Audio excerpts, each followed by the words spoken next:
নমস্কার, জ্ঞান সঙ্গমে সবাইকে স্বাগত।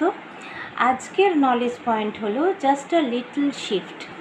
একটুখানি শিফট করতে হবে, শুধু একটু শিফট।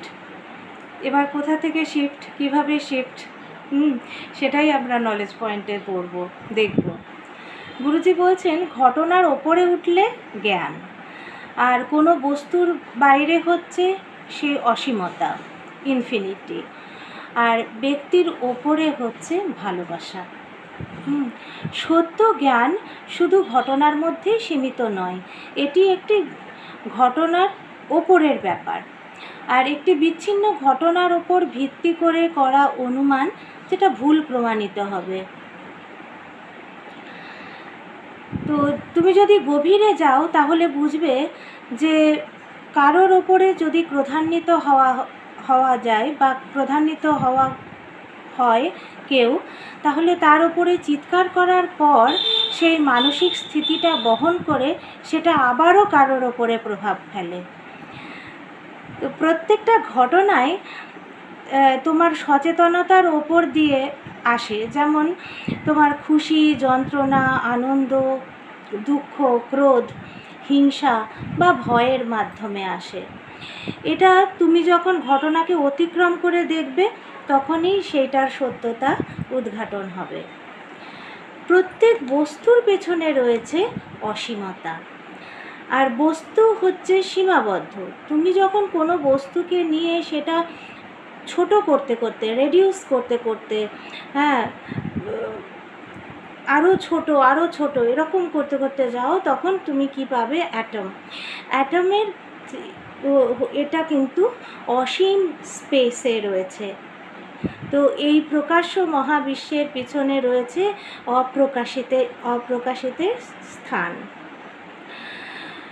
প্রতিটি বস্তুই মহাকাশে এসেছে, আছে এবং অসীম মহাকাশে ফিরে যাবে।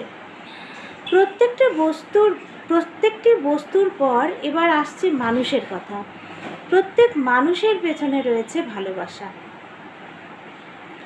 একজন ব্যক্তি হলো একটি দেহ, মন, একটি জটিল আচরণ এবং সব কিছুই হচ্ছে তার পরিবর্তনশীল। ব্যক্তিত্বও পরিবর্তিত হয়, আর তার উপরে থাকে তার অপরিবর্তিত ভালোবাসা। ভালোবাসা হলো তুমি যা সেটাই। তুমি যখন নিজেকে হারিয়ে ফেলবে তখন তুমি তোমার নিজেকে আবার খুঁজেও পাবে। ঘটনার পেছনের ঘটনা হলো জ্ঞান, আর বস্তুর পেছনের বস্তু হলো অনন্ত। ব্যক্তির পেছনে ব্যক্তি হলো ভালোবাসা। মায়া কি? মায়া হচ্ছে ভ্রম। যখন আপনি কোনো ঘটনা, ব্যক্তি এবং বস্তুর মধ্যে আটকে থাকেন তখন সেটা হচ্ছে মায়া। আর ব্রহ্ম কি? ব্রহ্ম হচ্ছে ঐশ্বরিক চেতনা। এই সমস্ত কিছুর বাইরেও রয়েছে ইনফিনিটি, ব্রহ্মজ্ঞান, ডিভাইন কনসিয়াসনেস।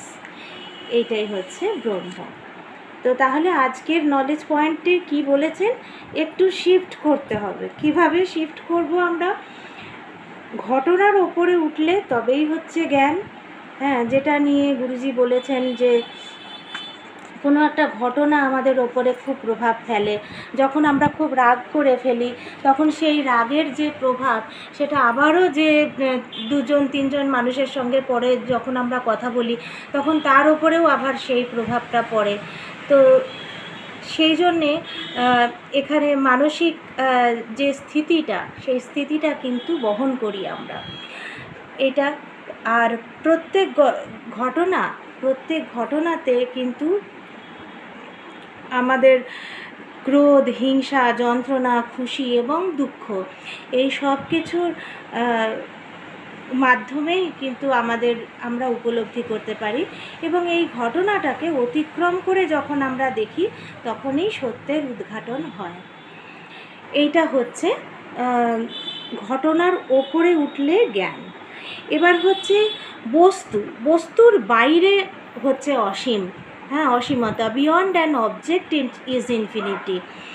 বস্তুর বাইরে হচ্ছে, বস্তুর ওপরে উঠলে সেটাই হচ্ছে অসীমতা। এবার অসীমতাকে কিভাবে আমরা করব? গুরুজি বলছেন যে যখন বস্তুকে আমরা ছোট করতে করতে, রেডিউস করতে করতে আমরা অ্যাটম পেয়ে যাই, সেই অ্যাটমটা কিন্তু হচ্ছে আবার মহাবিশ্বের অসীম স্পেসের মধ্যে রয়েছে, এবং এই মহাবিশ্বের পেছনে রয়েছে অপ্রকাশিতের স্থান, যা আমরা দেখতে পাই না। অনেক কিছু আছে যেটা আমরা দেখতে পাই না। প্রতিটি বস্তুই মহাকাশে এসেছে, আছে এবং অসীম মহাকাশে ফিরে যাবে। এটা হলো বস্তু নিয়ে।